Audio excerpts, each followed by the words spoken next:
Our 10th visit brings us to one of the strangest of the 17 principles of success, because it is the principle which makes it possible for you to convert into an asset every adversity, every disappointment, every defeat, and every failure you meet with from now on the remainder of your life. Yes, the principle of learning from adversity makes it possible for you to transmute all your past failures and mistakes into an asset which will help you achieve outstanding success in the future.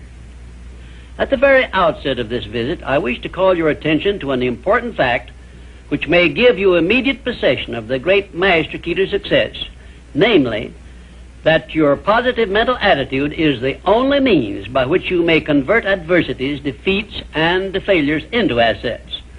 It seems to have been intended that everyone should experience adversities, defeats, and even failures as a part of nature's method of disciplining people to learn how to take possession of their own minds. But the Creator very wisely provided everyone with the means for converting these experiences into benefits of a priceless value, the means being our privilege of maintaining and directing a positive mental attitude. Despite the benefits which we may get from adversities and unpleasant experiences of every nature, no one desires to meet with these experiences. Once you learn that adversities can be made to pay dividends, you will acquire the habit of looking for that seed of an equivalent benefit in each such experience with which you meet. My first illustration concerns a man of whom you may have heard, and I have no doubt you have eaten some of the food which he produced and marketed throughout the nation as a result of an adversity which would have stopped most men cold. The man was Milo C. Jones, who owned a small farm near Fort Atkinson, Wisconsin, on which he made only a fair living until he was stricken down with double paralysis, which deprived him of every portion of his body except his brain. In this hour of his greatest adversity, Milo C. Jones used his mind, took possession of it for the first time in his life, perhaps, and out of that mind came the idea of raising hogs and converting them into little pig sausage. And on that same farm, where previous to that adversity he made only a mere living, he found the seed of an equivalent benefit that compensated him for the loss of the use of his body and lived to see little pig sausage yield him a huge fortune. Isn't it strange that so often people have to be cut down by failure and defeat before they learn that they have minds capable of mastering all of their problems? My next illustration is based on an adversity of a man whom we all know because he was President of the United States, and his name was Franklin D. Roosevelt, who was stricken in the prime of his life with polio, which destroyed the use of his legs. Instead of sitting on a street corner with a tin cup and some lead pencils, as many another might have done under similar circumstances, Franklin D. Roosevelt transmuted his affliction into a build-up of his self-reliance and lifted himself to the highest position available to mankind anywhere on this earth, got that position and held it until he passed on, held it longer than had any previous president. Verily, I tell you with all the enthusiasm at my command, that you may find in your adversities the necessary challenge to inspire you on to success, such as you never would have known without these experiences. Right here, may I remind you of the great importance of following the principle of a positive mental attitude, because this is the principle you will need most in converting unpleasant experiences into assets. My next illustration involves a very intimate personal experience of my own, which began when my mother passed on. I was 8 years of age.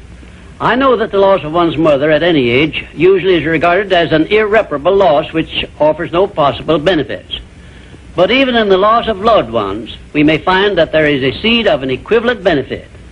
I found that seed in one of the most wonderful persons I have ever known, when my father brought home my new mother. It was she who inspired me to prepare myself for the opportunity I was to receive later in life, when I met Andrew Carnegie and received from him the commission to organize the world's first practical philosophy of personal success. Had it not been for the loss of my mother, I would not now be having this visit with you, and my books would not now be serving to help millions of people throughout the world to find their places in life. Nothing is ever so bad or so unpleasant that it may not yield some benefit if we keep a positive mental attitude toward the experience and make it a habit to look for that seed of an equivalent benefit. This, of course, involves the application of that important success principle, personal initiative. Now I come to an illustration which involves our great American way of life and all the personal freedom and opportunities we enjoy under our way of life. And it begins with our defeat of the British in 1778. Probably every Britisher believed that the loss of the American colonies was an irreparable loss which offered no possible benefits. Yet you and I know that if we had not defeated the British and made ourselves rich and powerful, the British Empire probably would have been wiped out in World Wars I or II. We know also that although the British Empire survived those two wars, it was our financial help which saved the British from starvation and bankruptcy. So, today, every Britisher should give thanks for the defeat of Lord Cornwallis's armistice, because that defeat finally became the means of survival of the British Empire. My next illustration brings us face to face with an adversity which involves you and I and every other person now living. I have reference to the trend in this and all other countries to rob individuals of their rights of personal freedom, a trend which is in direct violation of the obvious purpose of the Creator to give every individual the privilege of freedom of thought and action. There is something definite you and I can do about this common trend to rob us of our rights of personal freedom. We cannot turn it back entirely by our individual efforts, but we can and we should do something about it where it affects us individually and where we know what we can do and how we can do it. Of course you will ask, what can I do to influence a world trend? And I shall answer by saying there is something definite that you can do. You can refuse to accept this common trend and take full possession of your own mind, thus fulfilling your personal responsibility to your Creator. Remember those two sealed envelopes I mentioned in a previous visit. One of them is labeled riches you may enjoy by taking possession of your own mind. Very well, you have a responsibility to yourself, your loved ones, your Creator, to take possession of your own mind and to direct it to ends of your own choice. This responsibility is yours and no one else can rob you of it or fulfill it for you. You also have a responsibility to your country, which has given you our great American way of life. Our great system of free enterprise, which is so designed as to provide one with every possible motive for taking possession of his own mind and writing his own ticket in life. It is definitely a part of the overall plan of the universe to give man the benefit only of those blessings he recognizes, embraces, and uses constructively. Tie your arm to your side and take it out of use, and nature rebels immediately by causing the arm to atrophy, wither, and become useless. Neglect to keep in contact with your friends and to cultivate them, and you lose them. Show indifference to the patrons from whom you earn your living, or the employer who pays your wages, and very soon you find yourself without a market for your services. It is an inevitable law of nature that you lose that which you do not use. And of course this applies to the use of your own mind, the same as to everything else. And we who so often boast that we are citizens of the richest, the greatest, and the most powerful nation civilization has yet produced, will do well to remember this law, through which we lose that which we do not properly use.